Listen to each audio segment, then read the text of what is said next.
नमस्कार दोस्तों, स्वागत है आपका मेरे चैनल गुरु अमृत कहानियाँ पर। आज हम आपके लिए पुत्रदा एकादशी व्रत की कहानी लेकर आए हैं। पुत्रदा एकादशी व्रत करने वाले व्यक्ति को पूजा के बाद पुत्रदा एकादशी व्रत की कथा जरूर सुननी चाहिए। ऐसा करने से व्रत पूर्ण होता है और मनोकामनाएं पूरी होती है। तो सुनिए, आज इस कथा का आनंद लीजिए। द्वापर युग के आरंभ में महिष्मति नाम की एक नगरी थी, जिसमें महीजीत नाम का राजा राज्य करता था। लेकिन पुत्रहीन होने के कारण राजा को राज्य सुखदायक नहीं लगता था। उसका मानना था कि जिस इंसान के संतान न हो, उसके लिए यह लोक और परलोक दोनों ही दुखदायक होते हैं। पुत्र प्राप्ति के लिए राजा ने अनेक उपाय किए, परंतु राजा को पुत्र की प्राप्ति नहीं हुई। वृद्धा अवस्था आती देखकर राजा ने प्रजा के प्रतिनिधियों को बुलाया और कहा, हे प्रिय प्रजाजनों, मेरे खजाने में अन्याय से अर्जित किया हुआ धन नहीं है, न ही मैंने कभी देवताओं तथा ब्राह्मणों का धन छीना है। किसी दूसरे की धरोहर भी मैंने कभी नहीं ली है। प्रजा को हमेशा अपने पुत्र के समान पाला है। मैं अपराधियों को भी पुत्र और भाइयों की तरह ही दंड देता रहा हूँ। कभी किसी से घृणा ही नहीं की है, सबको समान माना है। सज्जनों की सदा पूजा करता हूँ। इस प्रकार धर्म के साथ राज्य करने पर भी भगवान ने मुझे पुत्र नहीं दिया है, इसलिए मैं अत्यंत दुख पा रहा हूँ। इसका क्या कारण है? क्या कोई पता लगा सकता है? राजा महीजीत की इस बात को विचारने के लिए मंत्री तथा प्रजा के प्रतिनिधि वन को गए।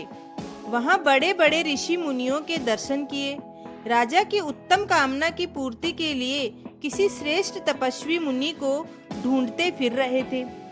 एक आश्रम में उन्होंने एक अत्यंत ही वयोवृद्ध, धर्म के ज्ञाता, शास्त्रों के ज्ञाता महात्मा लोमस मुनि को देखा, जिनके बारे में कहा जाता है कि जब एक कल्प बीतता है तब उनके शरीर पर से एक बाल गिर जाता है, अर्थात उनकी आयु कल्पों से भी अधिक थी।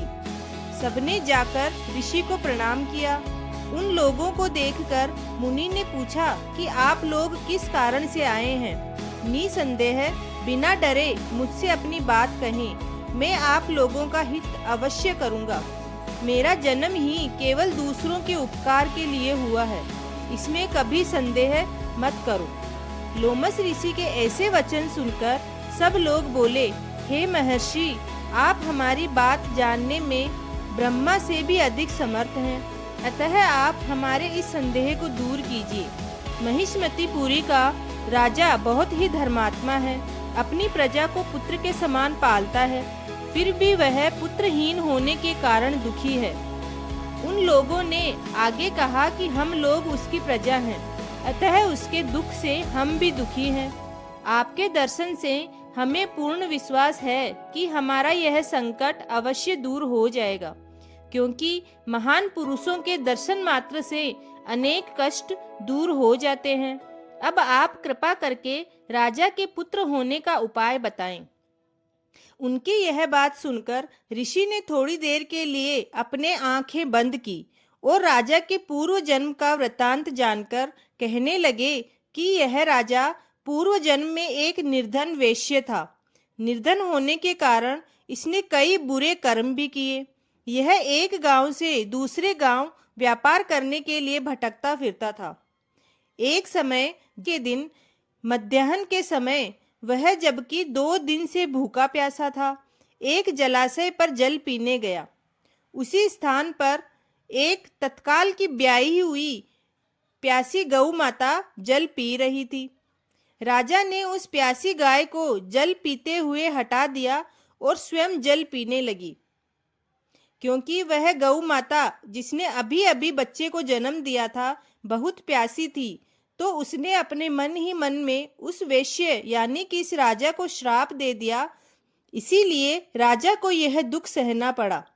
एकादशी के दिन भूखा रहने से वह राजा हुआ और प्यासी गौ को जल पीते हुए हटाने के कारण पुत्र वियोग का दुख सहना पड़ा। ऐसा सुनकर सब लोग कहने लगे कि हे ऋषि मुनि, शास्त्रों में पापों का प्रायश्चित भी लिखा है। अतः जिस प्रकार राजा का यह पाप नष्ट हो जाए, आप ऐसा उपाय बताइए। लोमश मुनि कहने लगे कि पुत्रदा एकादशी को तुम लोग सब व्रत करो और रात्रि को जागरण करो, तो इससे राजा का यह पूर्व जन्म का पाप नष्ट हो जाएगा। साथ ही राजा को पुत्र की प्राप्ति भी अवश्य होगी। लोमस ऋषि के ऐसे वचन सुनकर मंत्रियों सहित सारी प्रजा नगर को वापस लौट आई, और जब श्रावण शुक्ल एकादशी आई तो ऋषि की आज्ञा के अनुसार सबने पुत्रदा एकादशी का व्रत और जागरण किया। इसके पश्चात द्वादशी के दिन इसके पुण्य का फल राजा को दिया गया। उस पुण्य के प्रभाव से रानी ने गर्भ धारण किया और प्रसव काल समाप्त होने पर उसके एक बड़ा तेजस्वी पुत्र उत्पन्न हुआ। इसलिए हे राजन, इस एकादशी का नाम पुत्रदा एकादशी पड़ा। अतः संतान सुख की इच्छा हासिल करने वाले इस व्रत को अवश्य करें।